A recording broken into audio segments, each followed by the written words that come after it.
I'm Diego Cordovez. Adam Schoenfeld. Welcome to The Scoop, brought to you by Full Tilt Poker.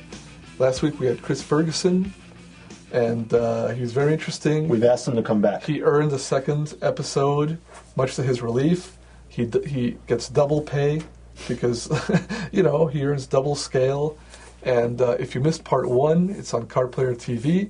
And it's imperative to watch part one before part two, otherwise it'll be impossible to joining, something in the middle. But we've got Chris Ferguson back for part two today. I've always seen in interviews with you, especially kind of the mainstream, kind of not hardcore poker media, they play you up as you've got a PhD in computer science, you focused on artificial intelligence, so they always say you've built all these models to study poker and use computers to really analyze the game. Now, no doubt you've taken an analytical approach, but do you still do that? Is that still a big part of the game where you have some advanced models and artificial intelligence that you've used? I've done a lot of that in the past, and artificial intelligence, not so much. Really, it's much more, most of my research has all been game theoretic, so my research has been actually a lot more mathematical than computer-based. But I have done a lot of work with the computer. But most of my research has been mathematical, using game theory to determine the correct strategies and stuff like that. What would be, just for simpletons like ourselves, what would be one problem that you'd tackle, and how would you approach it when you say, we understand game theory and, like a prisoner's dilemma, but what would be a way to model a poker problem? Yeah, I'll kind of, generally the way poker situations are modeled, instead of giving one player a hand and another player, a five-card hand or whatever, you actually would give one player a randomly chosen number between 0 and 1. It could be 0.70965. or whatever it is, and the other player gets a similar random number, and this number represents the strength of the hand. And then we will set the parameters on how you can play this game, right? Okay, how many raises are allowed? Is it limit? Is it no limit? And depending on the rules, we can solve some more complicated games under some restrictions. We can't solve poker yet, right? So we have to find a game that is similar to poker. Similar enough to poker that solving it is meaningful, but simple enough that you actually can solve it. And so most of the problem of doing this research isn't actually solving it. Any old PhD in mathematics can solve it. You're run-of-the-mill Joe PhD, we call him. That's about half the field in your typical $300 tournament, for example. Joe PhD, Susie, Nobel laureate. But the true art of it, to me, the art of it is actually finding the question to ask. What problem are we going to solve? What problem can we find that is close enough to poker that the answer is meaningful, yet is simple enough that someone can solve it?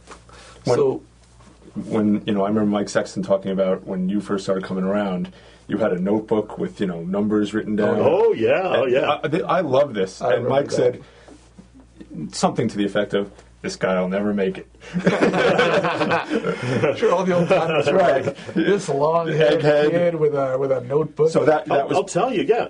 I was friends with Mike. We're still friends. We actually knew Mike from the dance world. We're both swing dancers, both ballroom. But here's kind of when I knew I could. It's actually that kind of experience actually made me realize that I could make it as a poker player, because I'd done a lot of analysis, and I'd solved some interesting problems, and I'd solved some very specific problems, and I could see players making really horrible mistakes in these situations where I knew how to play, and I knew how to play. I could prove it. Right. I could prove that this was the right strategy, and I could see people, even great players, making horrible mistakes in these situations, right? And that's when I knew I was onto something, where I really had something that was very meaningful to poker, and that I could actually one day beat these guys. Right. I remember sweating final tables with you, and this might have been the same notebook or a different notebook, and you were writing down every single hand that was played. And you were writing down, like what cards people. Of course, this is before there were whole card cameras or whatever, so we were somewhat limited. But every turn card, how it played out or whatever.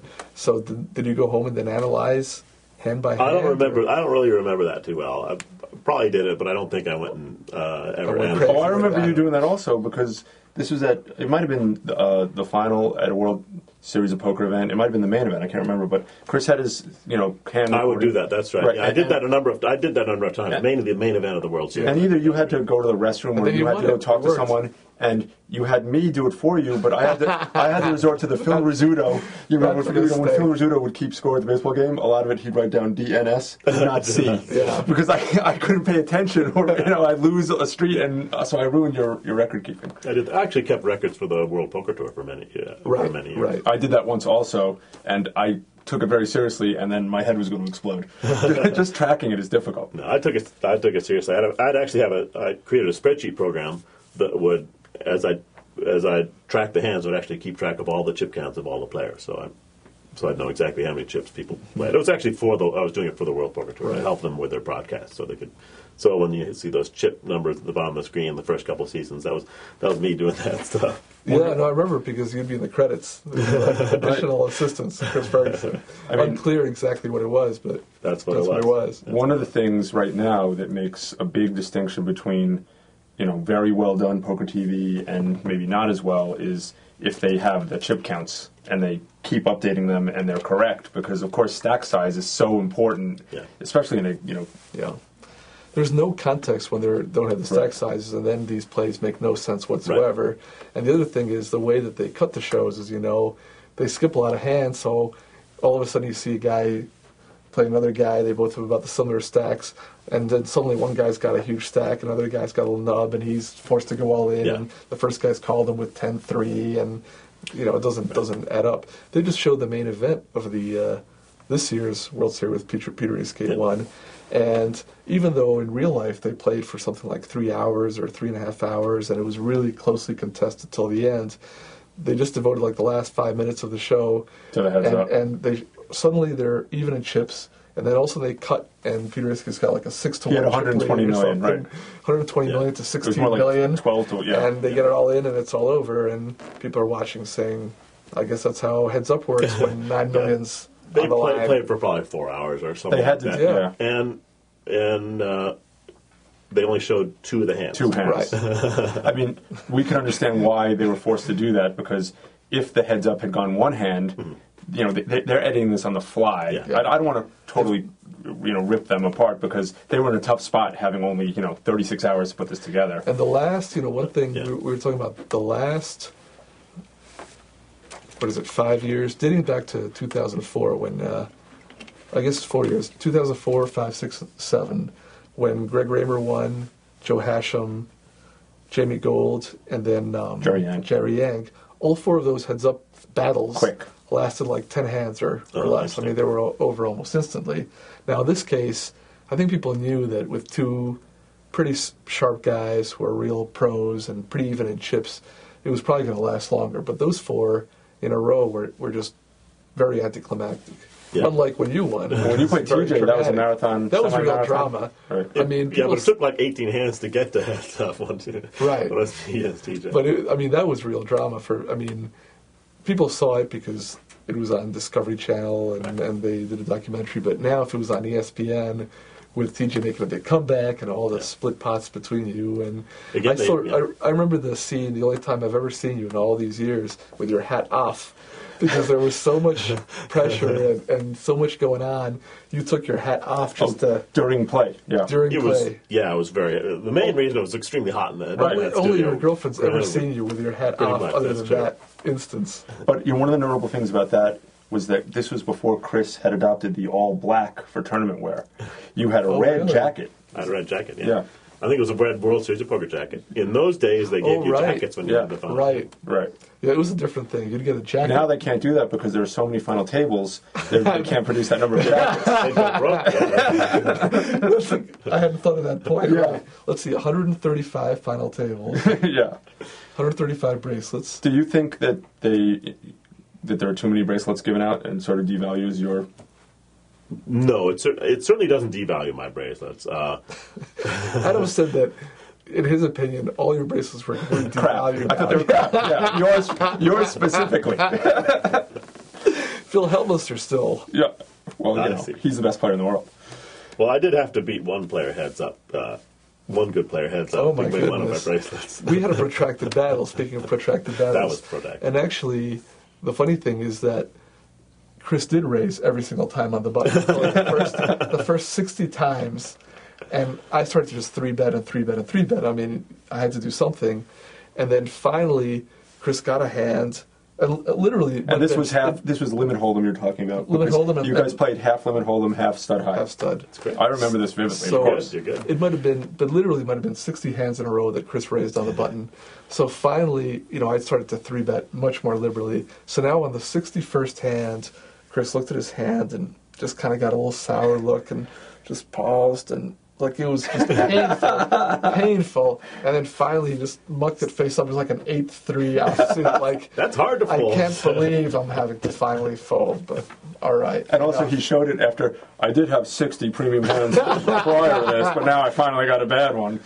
Well, you like to show your good hands to show that you're not just you're able to fold a decent hand. Now, when you guys played the half stud, half limit hold'em, as I recall, Diego would make a comeback in the hold'em. Is that right? And then Chris would. No, well, Was it the other way? Not really. We started in the stud, and I remember there was one big hand that I couldn't even call on the end, and it turned to be a pretty good hand, and I was behind in the chips. And then we went to the hold'em, and it was really just like an hour of hold'em, and that was pretty much it. Then we might have finished up in the stud, but the hold'em, I kept trying to come back, and then I couldn't. kind of thought we went back and forth between the games, but Might have been, and I'd usually come back, and then just as I had a glimmer of hope, it would be stomped. Yeah, that's what it seemed like. You would It'd fight be back, and stomped Chris out. would just put his boot on your neck. From my point of view, I'd have him crushed. He'd be down to like one pot, and I'd have him crushed for half an hour. He'd build it up a little bit, and then I'd have him crushed again. And like, But he's tenacious. He was really close. Really close to eliminating a bunch, and he'd fight back and fight back. But I think this goes finally back. got him. It goes back to your heads-up skill in the sense that you've won 5 bracelets. You've only been runner-up one time, correct? I've been runner-up. I've actually been Or runner-up is 5 my times. research totally incorrect? Research is incorrect. That's shameful. Okay, someone on the I research have 5 team's gonna be bracelets. fired. Yeah, and I have 5 runner-up Really? finishes, actually, yeah. Oh, I didn't realize. And two of those runner-up finishes, I had a 20-to-1 chip lead. Well, I saw one of them. I saw one of them against Fred Berger. Fred Berger, correct? yeah. I was sweating this pot limit hold'em, and that was a crazy match because the chips just went 20-to-1 in favor of one guy, then 21 the other way. He started then off back. with like a 3-to-1 edge, Right. and he built it up to like a 10-to-1 edge.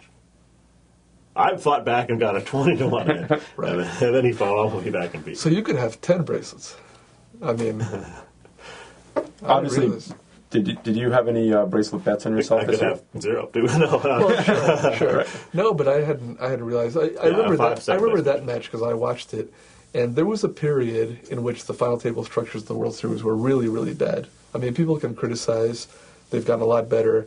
There were a couple of years there where the final table would just be over with in a couple of hours, even though first prize was 400,000, Yeah. Right. ninth place was 10,000, which was horrendous. And this was one of those years because, I mean, you just didn't have a lot of play, and especially with Not at the end, your we- big bet strategy at the time. But I mean, you'd be all in, and that's why the chips were just going back and forth. yeah. By the end, the blinds got so big. By the time there you're wasn't heads much up play, and yeah. after you Well, play a not, little actually, while. there was play early on. There actually was a fair amount of play when we got heads up.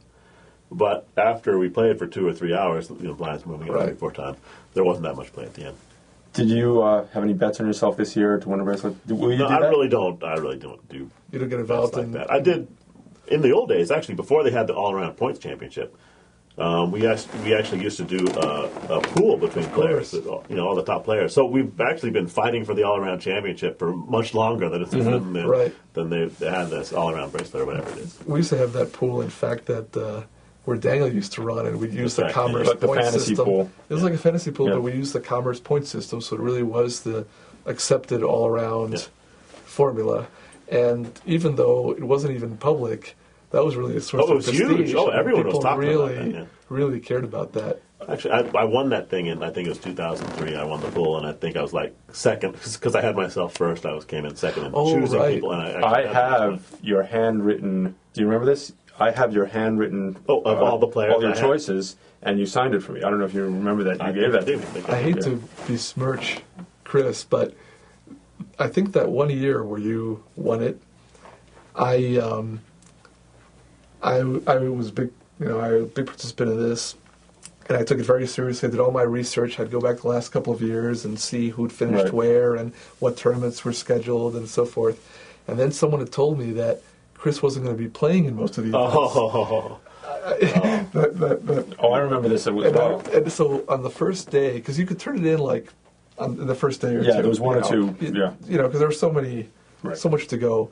And I remember I said something to Chris like, are you going to be playing? I've heard, and you said something like, well, I don't know. I've got some things I got to take care of. I'm definitely going to play the main event. I don't know how many other events I'm going to play.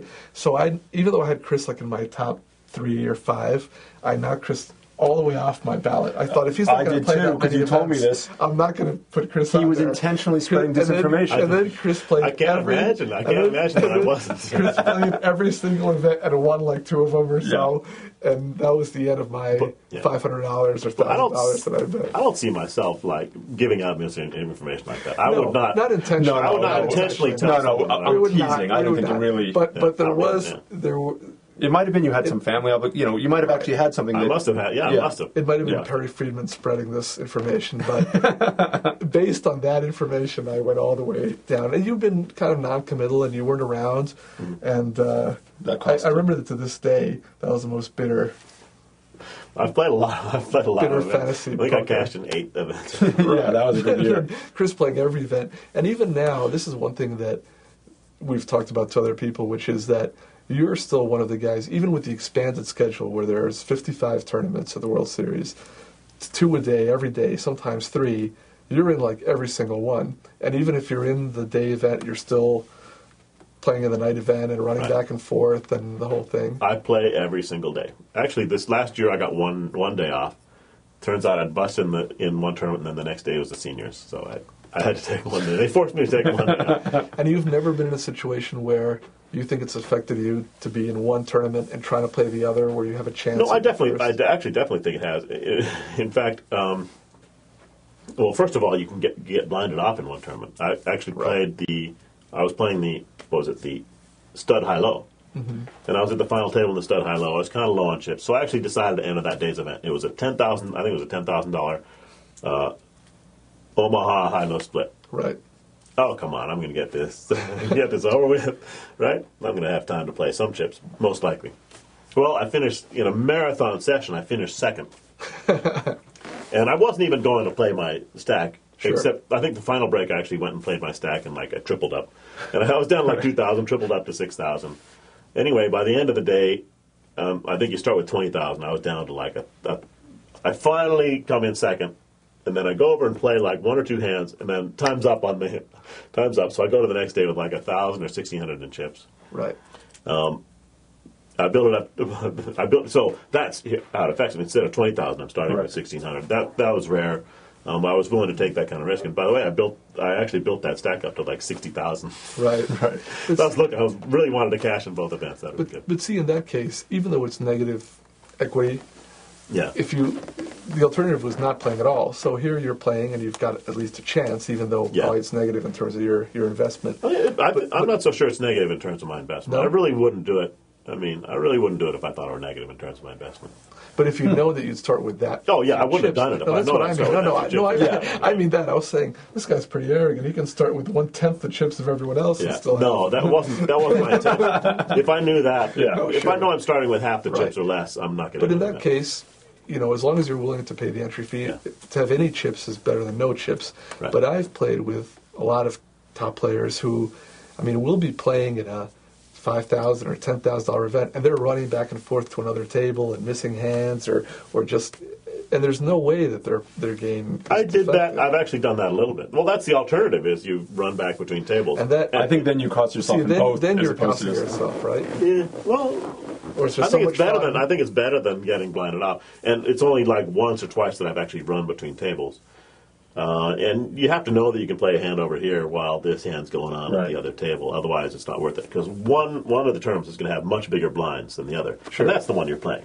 Well, yeah, better be. Yeah, you got to get lucky. First of all, your seats have to be close to each other, Right. In the same which room. is very rare. In the same room and reasonably close. See, now for people who don't realize, unlike, let's say, the old Minions day, where the furthest you could be would be Oh, yeah. Here it is, Chris. 20 years. Right.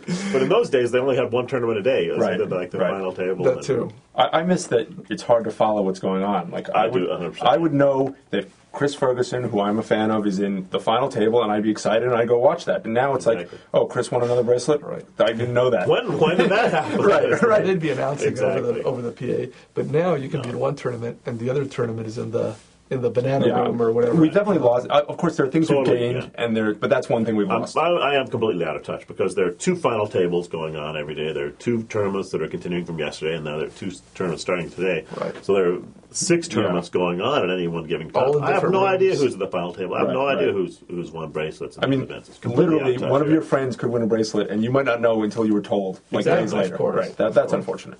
Why didn't you congratulate me, man? Yeah. You're my friend. Right. They walk by. I thought you don't- cared about me. They walk by. You don't say anything. They're like, that guy's just a hater. Jealous. There's a lot of that. Yeah. Anyhow, it's been a big pleasure. Thanks, Chris. We always say special guest, but this is a special guest that we've I mean, had. this guy's got the goods. And Chris Ferguson, he's kind enough to come in, and you're about to jet off to Reno Set off to Reno. to play poker. Playing a tournament in Lake Tahoe. Fantastic. So Good good luck. luck to you there. I know that. I mean, as much as you want to win a second main event of the World Series, this is probably about equal in terms of your ambitions. It would be nice to win. Anyhow, it's been fun, and you've taken all our reviews. We appreciate it. So thanks for joining us on The Scoop, brought to you by Full Tilt Poker. Write to us at thescoop@cardplayer.com.